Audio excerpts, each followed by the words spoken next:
लगाकर अग्रभाग में लाल चंदन लगाकर आप जिस समय पर पूजन करेंगे और धतूरा चढ़ाने, सोमवार से सोमवार तक का सावन आया है, ये 72 वर्ष के बाद आया, आपको कल कथा में कहा था। इसके पीछे के भाग में यदि पीला चंदन लगाकर अग्रभाग में लाल चंदन लगाकर आप जिस समय पर पूजन करेंगे और धतूरा चढ़ाने का समय आए, उस समय पर जब आप समर्पित करेंगे तो ये भाव से समर्पित करें कि हमारे घर में जो क्लेश है। और मेरा निवेदन सभी मेरी जीजियों से, मेरे जीजाओं से, मेरी बेटियों से, बेटाओं से, मेरी माताओं से, श्रावण के सोमवार से सोमवार तक का सावन आया है, ये 72 वर्ष के बाद आया, आपको कल कथा में कहा था। इसके पीछे के भाग में यदि पीला चंदन लगाकर अग्रभाग में लाल चंदन लगाकर आप जिस समय पर पूजन करेंगे और धतूरा चढ़ाने का समय आए, उस समय पर जब आप समर्पित करेंगे तो ये भाव से समर्पित करें कि हमारे घर में जो क्लेश है वो समाप्त करें भोलेनाथ, और श्री शिवाय नमस्तुभ्यम बोलकर वो धतूरा भगवान देवादिदेव महादेव को समर्पित करिए। उसका फल फिर हमें बताना कि उसका फायदा मिला कि नहीं मिला। और मेरा निवेदन सभी मेरी जीजियों से, मेरे जीजाओं से, मेरी बेटियों से, बेटाओं से, मेरी माताओं से, श्रावण के महीने के जितने सोमवार रहें, प्रत्येक सोमवार को शंकर जी का अगर मंदिर जा सको तो ठीक है, ना जा सको तो शिखर का दर्शन, और वो भी ना कर सको तो अपने घर में जो शिवलिंग है उस पर 3 बार, 3 छोटा सा लोटा ले लो, बड़ा लोटा ले लो, कैसा भी 3 बार शिव जी का नाम लेकर 3 बार जल को अवश्य चढ़ाएं। जितने सोमवार पड़े श्रावण के महीने में आप 3 बार, भले 1 लोटा जल है उसी को रोक रोक कर 3 बार चढ़ाओ, और 3 बार चढ़ाओ। जैसे शिव मंदिर में 3 ताली का नियम है, सावन महीने में 3 लोटा अर्थात 2 लोटा जल पर रुककर 3 बार अगर जल चढ़ाया जाता है तो ब्रह्मा, विष्णु और महेश उस जल को स्वीकार कर कर तेरे घर का भंडार भर दे। अगर शिव के मंदिर नहीं जा सकते तो अपने घर में जो शिवलिंग है उस पर जल चढ़ाओ।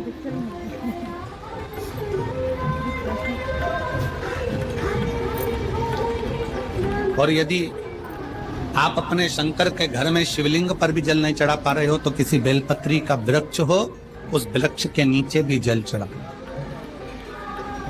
और कभी मौका मिल जाए, कभी भगवान शंकर की बड़ी करुणा हो जाए, भगवान शंकर की बड़ी उदारता हो जाए, भगवान शंकर की बड़ी कृपा हो जाए, बड़ी कृपा हो जाए, भगवान शंकर जिस दिन तुम्हारे ऊपर बड़ी कृपा कर दे, किसी सोमवार को 3 नियम बना लो। महीने में 2 लोटा जल महादेव जी को चढ़ाने के लिए जाओ, तब 3 चीजें अपने अंदर धारण करना। पहले नंबर का तो 2 लोटा जल जब घर से लेकर जाओ तो जरूरी नहीं कि दोनों हाथों में लेकर आओ, 1 लोटे के ऊपर दूसरा लोटा रखकर दूसरा हाथ से अगर कोई काम हो, पल्लू लेना हो या कोई कार्य हो तो कर सकते। 3 कार्य में से एक कार्य बाबा को 2 लोटा जल, दूसरा कार्य बेलपत्री के वृक्ष के नीचे बैठकर भगवान शिव की मंत्र जाप करना, और तीसरा कार्य सावन के महीने में प्रयास करना कि एक वृक्ष बेलपत्री का जरूर लगाना जो वृक्ष बढ़ सके और आने वाली पीढ़ी के लिए आपको कथा में कहा था कि श्रावण के महीने में मेरे देव आदिदेव महादेव की दुगनी भक्ति, मतलब 1 लोटा जल नहीं, कितना 2 लोटा जल शिव को समर्पित करके जा रहे हैं सब। 2 लोटा जल बाबा को समर्पित करके। मेरे भोले तेरा सहारा है, मेरी नैया का तू किनारा है। की कथा में गंगा और पार्वती की मूल तत्वता, जैसे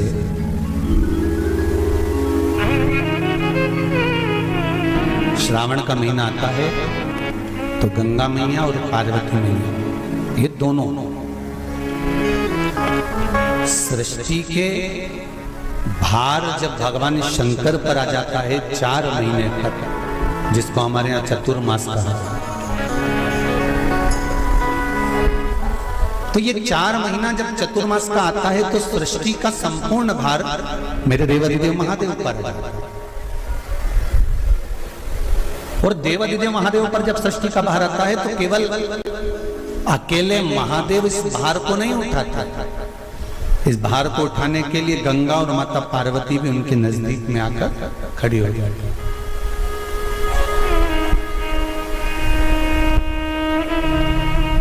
देखिए बड़ा सुंदर संवाद, ध्यान रखिएगा जरा श्रावण शिव महापुराण की कथा का। श्रावण के महीने में किसी भी एक सोमवार को अगर व्यापार नहीं चल रहा है, नौकरी नहीं मिल रही है, तो कोई तकलीफ आ रही है, तो कोई कष्ट आ रहा है, कोई रोग बढ़ रहा है, डॉक्टर से ऐसा लग रहा है कि ये बड़ी बीमारी बताने वाला है, शरीर में कोई गांठ पड़ गई है और वो जांच के लिए गई है, तो बिल्कुल श्रावण के महीने में किसी भी एक सोमवार को गंगा जल लेकर जाइए शिव मंदिर में, शंकर जी के मंदिर में थोड़ा सा गंगा जल नंदी को समर्पित कर कर, थोड़ा अशोक सुंदरी को समर्पित कर कर, थोड़ा गणेश और कार्तिकेय को समर्पित कर कर, थोड़ा सा गंगा जल जया विषहरा शामरी बारी दौतली और देव को समर्पित कर कर, थोड़ा सा गंगा जल शिवलिंग को समर्पित कर दो। उस गंगा जल को वापिस झेल कर लेकर आओ, 3 दिन तक लगातार उस गंगा जल को पीना प्रारंभ करो। उसके बाद जांच के लिए आप कहीं पर भी जाइए, बाबा कृपा जरूर करेगा, ये निश्चित था। सावन में बस इतना ही कर। सोमवार का आपको स्मरण मालूम होगा, सावन के कई बार 4 सोमवार पड़ जाते हैं, कई बार 5 सोमवार पड़ जाते हैं। 5 सोमवार का आप लोगों ने तो सुन रखा होगा ना, 5 सोमवार की महिमा क्या है। सावन के महीने के 5 सोमवार की महिमा क्या होती है, तो कहा अगर 5 सोमवार सावन के महीने में पड़ जाते हैं तो शिव पंचायत का पूरा पुण्य एक शंकर पर जल चढ़ाने से पूरा फल प्राप्त हो जाता है। शिव पंचायत श्रावण का पहला सोमवार होता है शिव तत्व का, श्रावण का दूसरा सोमवार होता है देवी तत्व का, मां दुर्गा, मां भवानी।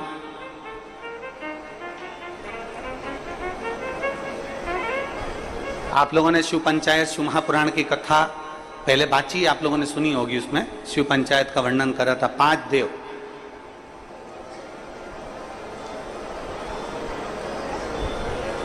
शंकर भगवान,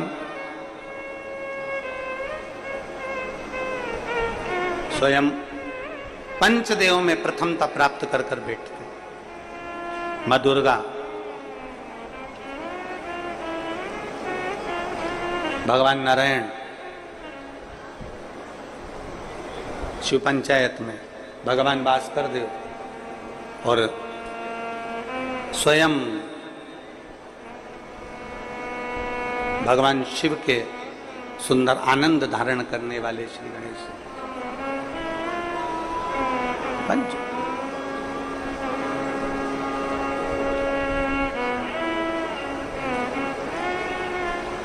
अब प्रथम में शिव, दुर्गा, नारायण, भास्कर देव, गणेश जी, ये सब भगवान शिव की पंचायत के अंतर्गत विराजमान होते हैं और ये 5 सोमवार का फल हमें प्रदान करते हैं। 5 सोमवार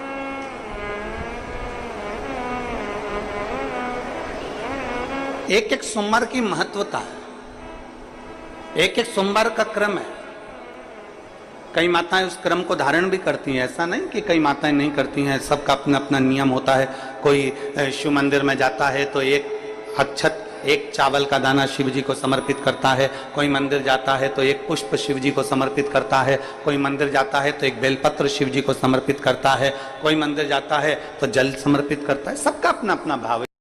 सावन के महीने में जिस व्यक्ति पर कर्जा बहुत ज्यादा मात्रा में हो जाता है और कर्जा चूकता नहीं है, आप बहुत प्रयास कर लिए, कभी मौका लगे कर्जा मुक्ति के लिए, अगर कोई श्रेष्ठ वृक्ष माना गया है तो वो बट का वृक्ष माना गया महाराज। इसलिए प्रशासनिक कार्य के लिए, मानसिक टेंशन में, परेशानियों में बटकेश्वर महादेव का स्मरण किया जाता है।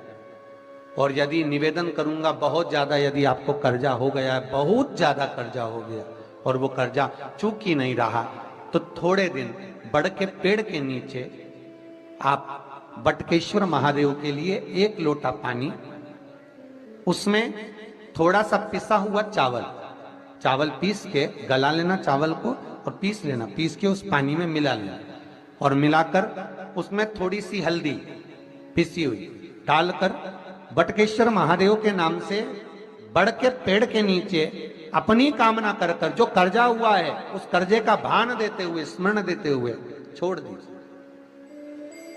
महाराज 2 या 3 सोमवार एक ही जगह पर करना। भंडारी भोले भंडारी, भंडारी भोले भंडारी, ओ भंडारी भोले भंडारी, भंडारी भोले भंडारी। अरे तेरी जटा बड़ी प्यारी ओ भोले भंडारी, तेरी जटा बड़ी प्यारी ओ भोले भंडारी। श्री शिवाय नमस्तुभ्यम, श्री शिवाय नमस्तुभ्यम, श्री शिवाय नमस्तुभ्यम। जानकारी अच्छी लगी तो प्लीज़ चैनल को लाइक कीजिए, सब्सक्राइब कीजिए। Thank for watching. Thank you. Her her Mahadev, her her Mahadev, her her Mahadev, her her Mahadev, her her Mahadev.